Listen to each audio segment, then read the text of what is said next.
भगवान उसका हर सपना पूरा करे जो इस चैनल को सब्सक्राइब करेगा।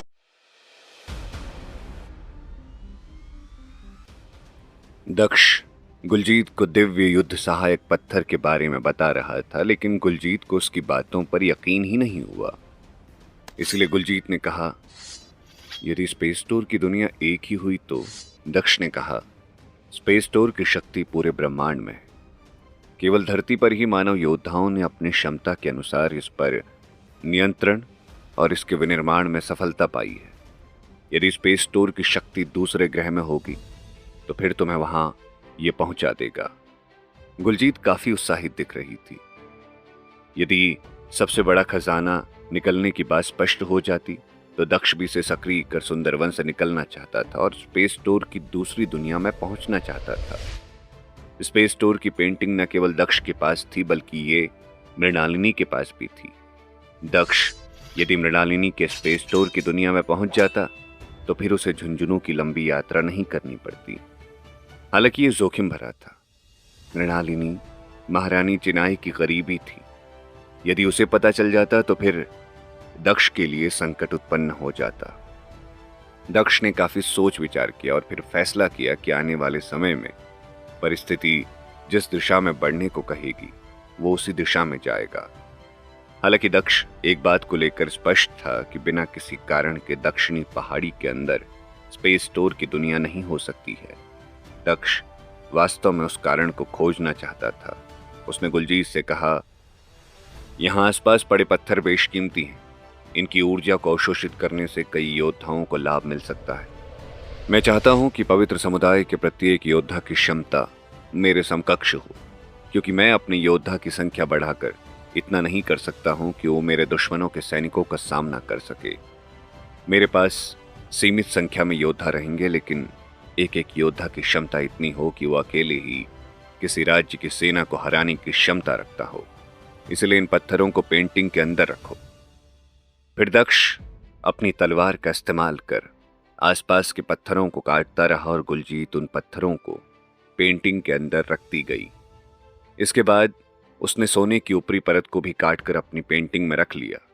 दक्ष ने लंबी सांसें ली और गुलजीत से कहा, अब जो कुछ भी है उससे मुझे ही निपटना होगा, क्योंकि स्पेस टूर की शक्ति से संपन्न योद्धा से ही संभव है। इसलिए बेहतर होगा कि तुम पेंटिंग के अंदर चली जाओ और दिव्य वटवृक्ष के नीचे बैठकर अपनी क्षमता को बेहतर करो। तब तक मैं कुछ और बेशकीमती पत्थरों को इकट्ठा करूंगा। दक्ष और गुलजीत लंबे समय से दरार के अंदर थे। इससे बाहर मौजूद रवीना को चिंता होने लगी। सुखिया ने भी कई बार आशंका जाहिर की। काले बिल्ले ने कहा, गुरु के साथ कोई भी अनहोनी नहीं हो सकती है। वो खुद दूसरों के भाग्य को बदलने वाले योद्धा हैं, फिर उनके लिए चिंता करना बेवकूफी है। काला बिल्ला बड़बोला था, लेकिन कई बार उसकी बातों से अन्य लोगों को संतोष होता था। वहीं दरार के अंदर गुलजीत दक्ष को गौर से देख रही थी। दक्ष ने एक बार फिर कहा, तुम अभ्यास करने के लिए पेंटिंग के अंदर जा सकती हो। यदि सबसे बड़ा खजाना निकलता है तो हमें इसके लिए तैयार रहना होगा। गुलजीत ने अपने कदम आगे बढ़ाए और दक्ष के सीने से लिपट गई। उसने अपने दोनों हाथों को दक्ष की पीठ से बांधकर उसे कसकर पकड़ लिया था। दक्ष भले ही एकांत में था, लेकिन उसके लिए यह सहज स्थिति नहीं थी। इससे पहले जब दक्ष वारिसों के चयन से पहले गुलजीत के साथ बिस्तर पर लेटा था तो कई बार उसके मुंह से चिनाई का नाम निकल गया था और उसे ऐसी ही असहजता महसूस होने लगी थी। दक्ष ने गुलजीत से दूर हटने की कोशिश की। तुम्हें इस समय अपनी क्षमता को बेहतर बनाने की कोशिश करनी चाहिए। दक्ष, क्या हमारे पास युद्ध क्षमता बेहतर करने के अलावा कोई विषय नहीं है? क्या तुम्हें लगता है कि मैं तुम्हारे लिए उपयुक्त नहीं हूं या कमजोर हूं, इसीलिए तो तुम मेरी परवाह नहीं करते हो ना? दक्ष ने कोई प्रतिक्रिया नहीं दी। गुलजीत के करीब आने के बाद उसे बार बार चिनाई का अनुभव होता, तो इसलिए उसके मन में आशंका पैदा हो गई थी कि कहीं चिनाई ही गुलजीत का भेष बदलकर उसके पास ना आ गई हो। गुलजीत ने दक्ष के कंधे पर हाथ रखकर उसको गले से लगा लिया और रोने लगी। क्या हिमांशी मुझसे ज्यादा खूबसूरत है? तुमने तो उसे अपने सीने से लगा लिया था। दक्ष ने कोई जवाब नहीं दिया। वो बस गुलजीत की पीठ पर अपने हाथ थपथपा रहा था। मैं जानती हूं कि हिमांशी तुम्हारी अच्छी दोस्त है और मुझे बिल्ली ने बता भी दिया था कि परिणीता कोई और नहीं बल्कि हम दोनों की दोस्त हिमांशी है। मैं हमेशा उसे अपना दोस्त बनाए रखना चाहती थी, लेकिन जब वो तुम्हारे गले लगी और तुम्हें चूमने लगी तो मैं अपनी भावना नियंत्रित नहीं रख सकी। मैं कभी तुम्हें किसी और के साथ साझा नहीं कर सकती। तुम मेरे हो दक्ष, बस मेरे। तुम्हें यदि कोई चूमे तो मेरा गुस्सा होना स्वाभाविक है। मैं हिमांशी से ईर्ष्या करने लगी और उसके साथ उस तरह से पेश आई जैसा मैं उसके लिए सपने में भी नहीं सोच सकती थी। मैं बस इतना चाहती हूं कि तुम जितना हो सके उससे दूर रहो। दक्ष ने लंबी सांस ली और कहा, ओह, तो ये बात है। सारा माजरा समझ आने के बाद दक्ष ने लंबी सांस ली और वो गंभीर दिखने लगा। गुलजीत की आंखों में आंसू थे। उसने कहा, मुझे क्षमा करो दक्ष, मुझे ये सारी बातें तुमसे नहीं करनी चाहिए थी। फिर उसने अपने आंसुओं को पोंछते हुए कहा, यदि तुम्हें हिमांशी पसंद है तो मैं उसे स्वीकार कर सकती हूं। हम दोनों संग संग तुम्हारे साथ रह सकते हैं। यदि देखा जाए तो ये उतना भी मुश्किल नहीं है। वो मेरी भी दोस्त है और मैं अपनी दोस्त को भी हमेशा साथ रखना चाहूंगी। वैसे भी मुझे पता चला कि तुम्हारे लिए उसने बहुत कुछ त्याग किया है। वो तुमसे सच्चा प्यार करती है। यदि तुम उससे प्रेम नहीं करोगे तो ये किसी की भावना को कमतर समझने जैसा होगा। दक्ष ने लंबी सांस ली और कहा, सब कुछ मेरी ही गलती है, तुम इसके लिए खुद को दोष मत दो। दक्ष को स्वीकार करना पड़ा कि उसे रिश्तों को संभालना नहीं आता है। वो खुद को उस समय हिमांशी के लिए खड़ा नहीं रह सका जब गुलजीत उसे अपमानित कर पहाड़ी से दूर कर रही थी। दक्ष के होठों पर अपनी उंगली फेरते हुए गुलजीत ने कहा, यहां बहुत सन्नाटा है। क्या हम सिर्फ यहां अभ्यास करने के लिए आए हैं? गुलजीत की आंखों में उत्तेजना साफ झलक रही थी। वो दक्ष के साथ रोमांचक एहसासों और प्रेमालाप के लिए व्याकुल थी। वहीं उसकी इन उत्तेजक भावनाओं को दक्ष भी नियंत्रित नहीं कर सका और उसने गुलजीत को पहाड़ी से दबाया और उसके होठों को चूमने लगा। गुलजीत का एक हाथ दक्ष के सीने के ऊपर था और दूसरे हाथ ने उसके बालों को जोर से पकड़ रखा था। दक्ष और गुलजीत लंबे समय तक एक दूसरे को चूम रहे थे। फिर गुलजीत ने दक्ष के कुर्ते के बटन खोलने शुरू कर दिए।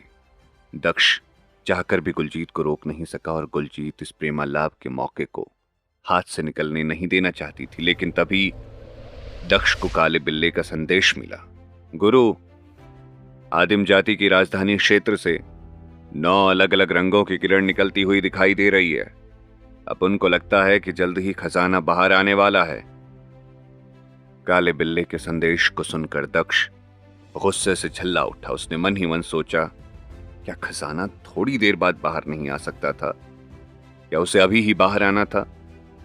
दक्ष और गुलजीत बेहद उत्तेजना महसूस कर रहे थे, लेकिन उन दोनों ने अभी प्रेमालाप शुरू भी नहीं किया था कि उन्हें इसे खत्म करना पड़ा। दक्ष ने एक पल सोचा और फिर गुलजीत के गाउन का बटन खोल दिया। उसको आज किसी भी चीज की परवाह नहीं थी। पिछली बार भी जब वो गुलजीत के साथ प्रेमालाप कर रहा था, उस समय उससे कई बार चिनाई का नाम लिया गया था, जिसकी वजह से वो प्रेमालाप को पूरा नहीं कर सका। आज उसके मन में ये बात भी आई कि गुलजीत कहीं चिनाई तो नहीं है, लेकिन इसके बाद भी वो रुकना नहीं चाहता था। बटन खुलते ही गुलजीत का गाउन नीचे गिर गया। अब केवल उसके निजी अंग ढके हुए थे। दक्ष ने गुलजीत की गर्दन को चूमना शुरू कर दिया। उसका एक हाथ गुलजीत के निजी अंग पर था। राजकुमारी, क्या आप खतरे में हैं? खजाना बाहर निकलने वाला है, फिर भी आप अभी तक अंदर ही हैं। दासी साधिका ने दरार में छलांग लगा दी और जल्दी ही वो नीचे आ गई। उसने दक्ष की हथेली को गुलजीत की छाती के ऊपर देखा। ये देखकर साधिका डर गई और उसके चेहरे का रंग पीला पड़ गया, मानो उसने दुनिया की सबसे अविश्वसनीय चीज देख ली हो। उसकी आंखें स्थिर हो गई। भले ही वो जानती थी कि दक्ष और गुलजीत मंगेतर हैं, लेकिन फिर भी जो दृश्य उसने देखा था वो उसकी कल्पना से परे था। दक्ष ने आह भरी। वो इस समय असहाय महसूस कर रहा था। साधिका पहले ही नीचे उतर चुकी थी। दक्ष चाहकर भी उसे रोक नहीं सकता था। गुलजीत से दूर हटकर उसने जमीन पर गिरे गाउन को उठाया और गुलजीत को कपड़े पहनाने में मदद की। फिर उसने अपने कपड़ों को ठीक किया। दक्ष के दिमाग में अब भी वासना भरी हुई थी, जिसने उसके तार्किक दिमाग को एक हद तक प्रभावित कर दिया था। वो चाहकर भी अपनी मनः स्थिति को ठीक नहीं कर पा रहा था। उसकी तुलना में गुलजीत अधिक शांत थी। उसने अपने खुले और अस्त व्यस्त हो चुके बालों को बांधा और फिर साधिका पर नजर डाली। राजकुमारी, मेरा मतलब, आप लोगों को मैं असहज महसूस कराना नहीं चाहती थी और ना ही आपके क्रियाकलापों में हस्तक्षेप करना चाहती थी। मैं बस आपकी सुरक्षा को लेकर चिंतित थी, इसीलिए मैं नीचे उतरी। दासी साधिका कांप रही थी। वो अपने घुटनों के बल जमीन पर बैठ गई। तुम्हारे लिए यह अविश्वसनीय था, है ना? गुलजीत ने अपने कदमों को आगे बढ़ाया और दासी साधिका के करीब आ गई, जिससे वो पूरी तरह से डर गई। उसका शरीर अभी भी कांप रहा था। हालांकि दासी साधिका को आश्चर्य हुआ कि गुलजीत ने उसे दोष नहीं दिया था, इसकी बजाय उसकी आंखों में गंभीरता दिख रही थी। गुलजीत ने दासी साधिका के कंधे पर हाथ रखा और कहा, जब उम्र कम होती है तो एहसास कुलांचे मारता है, और एक प्रेमिका के लिए अपने प्रेमी के प्यार का एहसास उतना ही जरूरी होता है जितना कि इस धरती के लिए पानी की जरूरत है।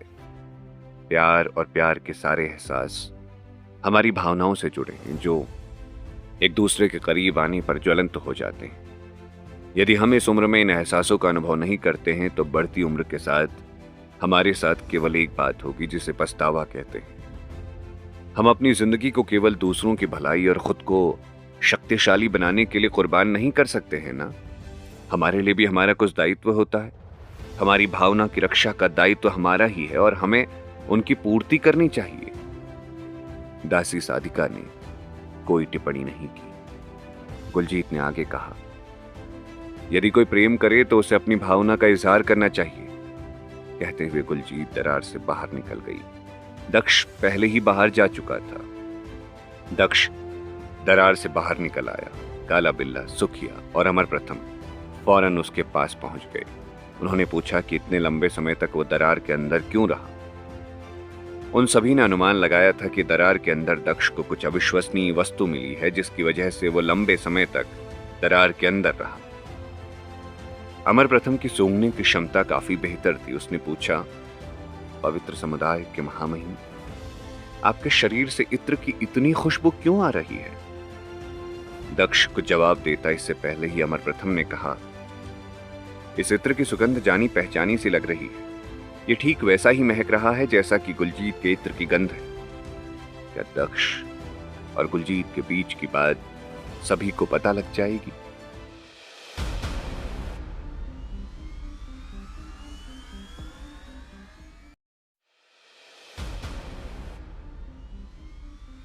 अमर प्रथम ने दक्ष के शरीर से गुलजीत के इत्र की खुशबू पहचान कर ली थी। दक्ष को जवाब देता उससे पहले ही अमर प्रथम ने कहा, इस इत्र की सुगंध जानी पहचानी सी लग रही है। ये ठीक वैसा ही गमक रहा है जैसा कि गुलजीत के इत्र की गंध है। अमर प्रथम की बातें सुनकर सभी सोच में पड़ गए। काले बिल्ले ने अपनी निगाहें दक्ष की ओर घुमाई और उसे गौर से देखने लगा। ऐसा लग रहा था जैसे काले बिल्ले को कुछ पता चल गया हो। उसने कहा, गुरु, आपके अंदर वासना भड़क रही है। यदि आप इससे बाहर नहीं निकलते हैं और इससे नहीं उबरते हैं तो ये आपको नष्ट कर सकता है। रवीना काफी चिंतित दिख रही थी। दक्ष ने पहले ही दरार के अंदर काफी समय लगा दिया था। इसके बाद भी वो मानसिक रूप से स्वस्थ नहीं दिख रहा था। ऐसा लग रहा था जैसे कोई उसे नियंत्रित कर रहा है। रवीना को लग रहा था कि दक्ष को कुछ हो जाएगा। रवीना ने कहा, मैंने पहले ही दिव्य गोली की ऊर्जा को पूरी तरह अवशोषित कर लिया है। यदि स्वामी दक्ष चाहेंगे तो मैं उनके लिए कुछ कर सकती हूँ।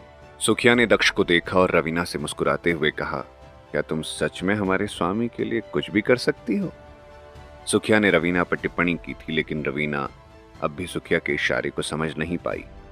उसने गंभीर लहजे में कहा, तुम कहना क्या चाहते हो? सुखिया ने मुस्कुराते हुए कहा, नहीं, कुछ जो भी कहना और करना है वो महामहिम दक्ष ही करेंगे। काला बिल्ला काफी गंभीर दिख रहा था। वो नहीं चाहता था कि दक्ष अपने लक्ष्य से विचलित हो और कोई ऐसा कदम उठा ले जो उसके व्यक्तित्व के विपरीत हो। वासना का हावी होना एक योद्धा के लिए घातक माना जाता था। इससे उसकी वास्तविक क्षमता पर असर पड़ता था और वो अपनी ऊर्जा को एक सीमित क्षेत्र में खर्च करता था। इसीलिए एक योगी पुरुष हमेशा अपनी वासना को नियंत्रित करने के लिए मंत्रों का जाप करता रहता था। दक्ष ने काले बिल्ले से पूछा, तुम क्या कर रहे हो? काले बिल्ले ने कहा, मेरी सलाह है कि आप अपनी भावना को नियंत्रित रखें। जो कुछ होने वाला है उसके लिए खुद को तैयार करें। यदि ऐसा नहीं होता तो हमें बहुत बड़ी कीमत चुकानी होगी। काले बिल्ले ने रवीना को देखा और दक्ष को देखते हुए धीमी आवाज में कहा, उस लड़की की शारीरिक क्षमता उच्च स्तरीय है। यदि आप अपनी ऊर्जा को उसके शरीर में इंजेक्ट करते हैं तो आपकी वासना कम हो सकती है। सामान्य तौर पर देखा जाए तो काले बिल्ले की सलाह गलत नहीं थी। दक्ष को जल्द से जल्द वासना के प्रभाव को कम करना जरूरी था ताकि वो सबसे बड़े खजाने को पाने के लिए खुद को तैयार कर सके। साथ ही यदि रवीना के शरीर में दक्ष अपनी ऊर्जा इंजेक्ट करता तो दक्ष की शारीरिक ऊर्जा में कमी आती, जिससे वासना का प्रभाव स्वतः कम हो जाता। हालांकि दक्ष ऐसा नहीं करना चाहता था, जबकि रवीना इसके लिए पहले से ही तैयार थी, लेकिन ये रवीना की क्षमता को काफी प्रभावित करता और भविष्य में उसे युद्ध की तकनीक को बेहतर करने में बाधक बन सकता था। तभी काले बिल्ले की नजर गुलजीत और दासी साधिका पर पड़ी, जो इस समय दरार से बाहर आ रही थी। उसने फौरन इस संबंध में बात करना बंद कर दिया। फिर उसने राजधानी की ओर देखते हुए दक्ष से कहा, गुरु, उस दिशा में 9 अलग अलग रंगों की रोशनी दिख रही है और चारों तरफ का वातावरण खुशबू से गमक रहा है। इसका मतलब है कि 9वें स्तर का कोई उच्च स्तरीय शक्ति स्रोत उत्पन्न होने वाला है। दक्ष ने राजधानी की ओर देखा और विचलित मन को स्थिर करने की कोशिश करने लगा। उसने धीमी आवाज में कहा, इस उच्च स्तरीय गोली के इस्तेमाल से न केवल एक दिव्य गोली के उत्पादन में सहायता मिलेगी, बल्कि इसका स्वामी होने से दुनिया के प्रभावशील योद्धाओं में हम शामिल हो सकते हैं। बिना देरी किए काले बिल्ले ने राजधानी की दिशा में भागना शुरू कर दिया। राजधानी की सीमा के पास झुंझुनू के सभी वरिष्ठ योद्धा पहुंच चुके थे। अन्य योद्धा और जंगली जानवर भी पहले से ही वहां मौजूद थे। हर किसी का यह अनुमान था कि बड़े खजाने के निकलने के बाद सुंदरवन पूरी तरह से नष्ट हो जाएगा, इसलिए सभी पूरी तरह से तैयार थे कि बड़ा खजाना मिलते ही वो सुंदरवन छोड़कर भाग जाएंगे। उनमें सभी शीर्ष शक्तिशाली योद्धा थे। सबसे कमजोर योद्धा भी 9वें स्तर का योद्धा था। रक्त समुदाय व्यास परिवार के योद्धाओं के साथ साथ कई योद्धा एकजुट थे। सुप्रिया भी वहां मौजूद थी। उसने कहा, जब सबसे बड़ा खजाना उत्पन्न होगा तो उसके साथ एक पवित्र फूल के भी उत्पन्न होने की संभावना है। यदि हमें पवित्र फूल मिल गया तो हम सुंदरवन छोड़ देंगे, क्योंकि हमारी इतनी क्षमता नहीं है कि बड़े खजाने के लिए हम प्रतिद्वंदिता करें। व्यास परिवार के योद्धाओं ने भी सुप्रिया की बातों से सहमति जताई। हालांकि वो पहले कुछ और विचार में थे, लेकिन जब उन्होंने अपनी आंखों से रंगनाथ, दक्ष और गंगाधर के अलावा सुराजी जैसे महान शक्तिशाली योद्धाओं को देखा तो उन्होंने अपना विचार बदल दिया। सबसे बड़े खजाने के लिए अमर प्रसाद समुदाय के 5 राजकुमार और एक सेनापति अदृश्य होकर आसमान में घूम रहे थे। उनमें से प्रत्येक की क्षमता उच्च स्तरीय थी। वो इतने शक्तिशाली थे कि अकेले ही वो किसी भी राज्य की सेना को हराने की क्षमता रखते थे। हालांकि झुंझुनू से आए कुछ मानव योद्धा भी ऐसे थे जो पर्याप्त शक्तिशाली थे। वो अमर प्रसाद समुदाय के योद्धाओं से मुकाबला करने में सक्षम थे। जंगली जानवरों का एक बड़ा समूह राजधानी की ओर बढ़ता हुआ दिख रहा था। उनके पीछे पीछे रंगनाथ, गंगाधर, योद्धा विजय, सारिका शाह, जमुना सिंह और अन्य मानव योद्धा भी राजधानी की ओर बढ़ते हुए दिखे। इन शक्तिशाली योद्धाओं को देखकर पहले से वहां मौजूद मानव योद्धाओं को राहत मिली और वो भागे भागे आए। मानव योद्धाओं को अमर पिशाचों और जंगली जानवरों से डर लग रहा था, लेकिन इन वरिष्ठों के आने के बाद उन्हें राहत मिली। सुराजी, जो कि आसमान में अब भी मौजूद था, उसने कहा, जयकांत, चलो राजधानी में आने वाले सभी मानव योद्धाओं को मार दें। अमर पिशाच और जंगली जानवर इस बात को समझ चुके थे कि मानव योद्धाओं की बौद्धिक क्षमता का सामना करना उनके वश के बाहर की बात है। इसलिए अब उन दोनों में आम सहमति बन चुकी थी कि गठबंधन कर मानव योद्धाओं के खिलाफ लड़ा जाएगा, ताकि सबसे बड़े खजाने को पाने के लिए उन्हें मानव योद्धाओं से मुकाबला ना करना पड़े। सैकड़ों जंगली जानवरों ने एक साथ ऊंची दहाड़ लगाई। आवाज इतनी ऊंची थी कि राजधानी की दीवारें कांपने लगी। शीर्ष शक्तिशाली जंगली जानवरों ने युद्ध करने के लिए अपने अस्त्र निकाल लिए और मानव योद्धाओं को घेरने के लिए आगे बढ़ने लगे। अमरपिशाच समुदाय के राजकुमार और अन्य सेनापति भी उत्तम हथियारों का इस्तेमाल कर मानव योद्धाओं के खिलाफ मुकाबला करने के लिए तैयार दिख रहे थे। झुंझुनू की केंद्रीय सत्ता के उत्तराधिकारी को छोड़कर अन्य मानव योद्धा भयभीत दिख रहे थे। उनका चेहरा पीला पड़ चुका था। वो सभी बुरी तरह से डरे हुए थे। मानव योद्धाओं को अपने लालच के कारण राजधानी आने पर पछतावा भी हो रहा था। उन्होंने सोचा था कि ऐसी आपदा का सामना करने की बजाय उन्हें वापस झुंझुनू लौट जाना चाहिए था। यदि ये लड़ाई मानव योद्धाओं को डराने के उद्देश्य से हो रही है तो मैं भी इसमें शामिल होना चाहूंगा। शक्तिशाली ऊर्जा तरंगों को अपने शरीर से बाहर निकालते हुए दक्ष तेजी से आगे बढ़ने लगा। दक्ष को देखकर कई जंगली जानवरों ने अपने पैर पीछे खींच लिए। उसके पीछे पीछे अमर प्रथम, द्वितीय, मोक्षनी, गुलजीत, साधिका, सुखिया, काला बिल्ला और रवीना दिखाई दिए। उनमें से सभी ने शीर्ष स्तर की क्षमता को प्राप्त कर लिया था। सबसे कमजोर रवीना थी। वो भी छठे स्तर के दर्जनों जानवरों से मुकाबला करने में सक्षम थी। दक्ष के समूह के आने के बाद राजधानी की सीमा की स्थिति बदल गई थी। अमरपिशाच समुदाय और जंगली जानवर के पास वास्तव में शक्तिशाली योद्धा थे, लेकिन दक्ष और उनके साथियों के आने के बाद उन्हें जो बढ़त मिली थी उसे उन्होंने खो दिया था। अमरपिशाचों और जंगली जानवरों के मजबूत लड़ाकों ने हमला नहीं किया। वो सभी शांत थे। जो पहले ही हमले के लिए आगे बढ़ गए थे उन्होंने भी अपने कदमों को पीछे खींच लिया। अमरपिशाच समुदाय के वो राजकुमार जो कुछ देर पहले ही वहां आए हुए थे, उन्हें दिखाते हुए एक अन्य अमरपिशाच ने कहा, ये वही दक्ष है जिसने राजकुमारी यक्षिणी और बड़े राजकुमार की हत्या की है। अमरपिशाच राजकुमार ये मानने को तैयार ही नहीं हुआ कि इतनी कम उम्र का योद्धा इतना शक्तिशाली हो सकता है। उसने गंभीर लहजे में कहा, क्या तुम मजाक कर रहे हो? इतनी कम उम्र का योद्धा राजकुमारी यक्षिणी और राजकुमार की हत्या कर सकता है? नहीं, ये दक्ष नहीं हो सकता है। जरूर कोई गलतफहमी है। अन्य अमरपिशाचों ने जब इस बात की पुष्टि की कि सामने मौजूद योद्धा दक्ष ही है, तो फिर उसने गंभीर लहजे में कहा, यदि इतनी कम उम्र में ये इतना शक्तिशाली हो चुका है तो भविष्य में कितना मजबूत होगा यह अकल्पनीय है। इसे जल्द ही खत्म करना होगा, अन्यथा ये अमरपिशाचों के लिए उसी तरह से काल बन जाएगा जैसा कि सम्राट सोमगुप्त ने अमरपिशाचों के साथ किया था।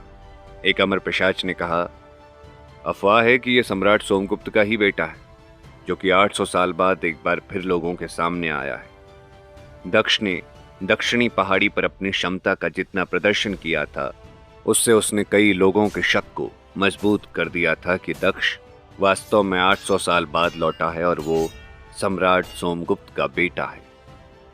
अमरपिशाचों और जंगली जानवरों के पीछे हटने के बाद मानव योद्धाओं ने राहत की सांस ली और कहा, सौभाग्य से दक्ष समय पर आ गया, जिससे अमरपिशाच और जंगली जानवर पीछे हटने पर मजबूर हो गए, अन्यथा मानव जाति को निश्चित रूप से बहुत नुकसान उठाना पड़ता।